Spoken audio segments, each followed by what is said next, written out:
Alrighty then, welcome back to the Kokino Podcast. Today I am going to talk about a film critic that I like. He writes online articles, and I really like to read them. His name, or what he calls himself, is Film Crit Hulk. That's right, you heard that right. It's Film Crit Hulk. And he writes, he's actually kind of the name, there's a gimmick to his writing. What he would do, or actually this is what he used to do, he doesn't do it anymore, but he used to do this. He would write an article and then put it in all caps, like every single word, every single letter in every single article he's ever written would be 100% capitalized. So it's as if the Hulk, the actual Hulk, is yelling at you all of these film criticism ideas. And that's kind of the gimmick.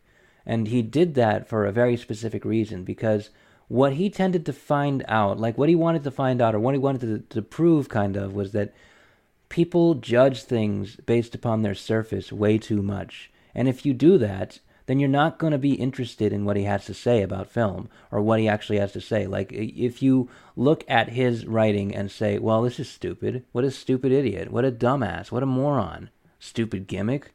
This guy probably knows nothing, right? If you look at it like that, then you wouldn't even be the kind of person who would actually listen to him. It's only the people who are willing to just look beyond the gimmick and beyond the all caps kind of thing and actually read what he has to say that actually will listen to him. So it's like kind of like an audience filter kind of thing. And apparently, according to him, it worked. Like, the most people who actually read Film Crit Hulk's articles actually listened to what he had to say and read them thoroughly, and they weren't just trying to come up with, like, counter arguments to what he was saying. But anyways, he is a film critic, but he's not really like a reviewer of films. He's more of a critic of, like, actual writing, like global issues with film. Like, he will usually, most of his articles will take a film and then use that film as an example to talk about a bigger issue. Like, for instance, he wrote an article about Les Miserables, that film that was released a while ago, the musical. It was directed by, I think, Tom Brady or something like that. But what he said about it was that the director, I don't know what his name is, I think it's Tom Brady, I hope it's Tom Brady, I'm going to say Tom Brady, but the director, Tom Brady, was very good at getting people to act. He's very good at dealing with people and making them perform. But where he wasn't good at all was where to point the camera and how even to use the camera, because the camera angles and the way that movie was shot was absolutely horrendous, at least according to him. But while he did say that, what he was just using that as an example, and then he went, like, in the article itself, he actually goes into detail explaining every single type of camera shot and what it should be used for, or what kind of feeling it's supposed to evoke, or what it tends to evoke. And it's like a really useful thing if you want to make film. Like, you could just use this article as a reference, because it's like a perfect explanation of pretty much all the camera shots that like you could ever possibly use. Very interesting stuff. Very interesting guy. I've said very interesting stuff way too many times. I don't know what I'm doing. But anyways, yeah, he writes articles about things, and he tends to write very, very long articles. Like, his articles can number like 20,000 words each sometimes. It's crazy long articles.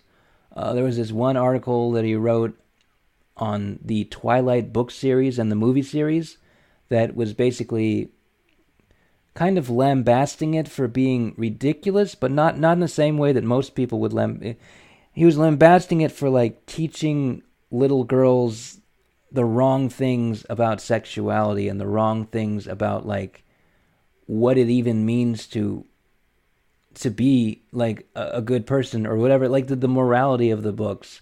And he's kind of like a very humanistic, and he cares a lot about society and making society, the world, into a better place. And so he wrote like this 20,000, or let me actually look it up. I think I just recently did a word count. Hold on. Okay, so 10,000, not 20,000, but he wrote this 10,000 word count essay about the Twilight series. And it goes into detail about, like, why it's plotted badly, about how nothing happens in any of the books. Like the stuff that happens in the books could be summed up in 4 paragraphs, and the rest is just nonsensical, thoughtless meandering that has nothing to do with anything.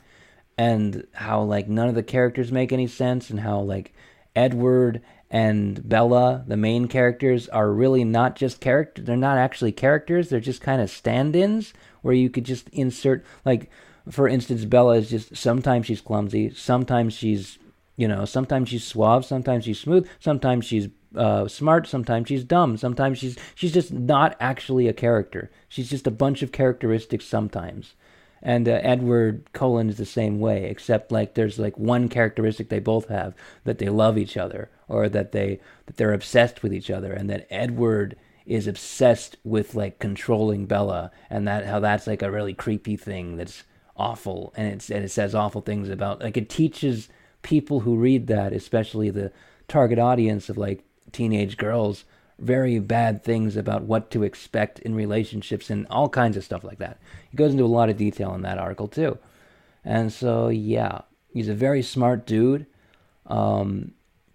He often writes, basically, he is a professional writer, kind of, a screenwriter, but not exactly. He's more of like a consultant. Like, people would go to him, in actually professional, like in Hollywood. People would go to him with their screenplays, and he would look at those screenplays and figure out how to not only explain what's wrong with them, but how to make them better, how to fix them, what the inherent problems are with them. Like, he's like the master at deconstructing what is wrong and what can be fixed and what can make it more effective to an audience, or make it more effective to communicate whatever idea that it's trying to communicate.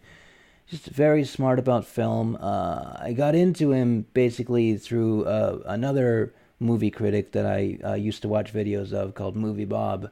Movie Bob recommended Film Crit Hulk, and I read his articles, and they were fascinating. And, oh man, is there anything else I can say about Film Crit Hulk other than just talking about his articles? I guess he really does care about humanity. His articles, like the style of his articles, are inspired by a guy named David Foster Wallace. He's the guy who, the most famous thing that David Foster Wallace did was write Infinite Jest. That's that world-famous book that every single college student wants to get through, but like hardly any of them actually finish it, because apparently it's a book that takes an entire summer to get through, even if you are a smart college student. It's that kind of ridiculously long, ridiculously going in every single direction book, where you have to mark different pages, and you have to keep your place in multiple different areas, and you switch back and forth between everywhere, and it's like, it is, in fact, an infinite jest, as the title suggests.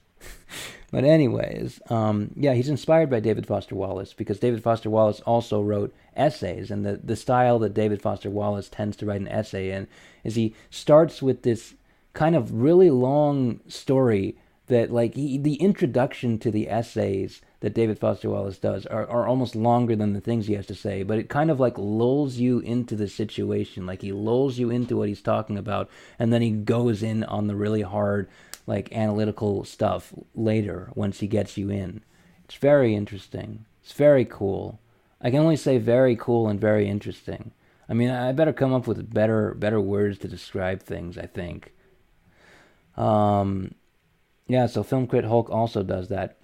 He's also very careful about the way he tries to always illustrate what his intentions are at the beginning of every single one of his essays, because he cares a lot about how people take things, and how people he doesn't want to hurt people. Like, he's very, very conscientious about that, and also very sensitive dude, and he knows a ton about film.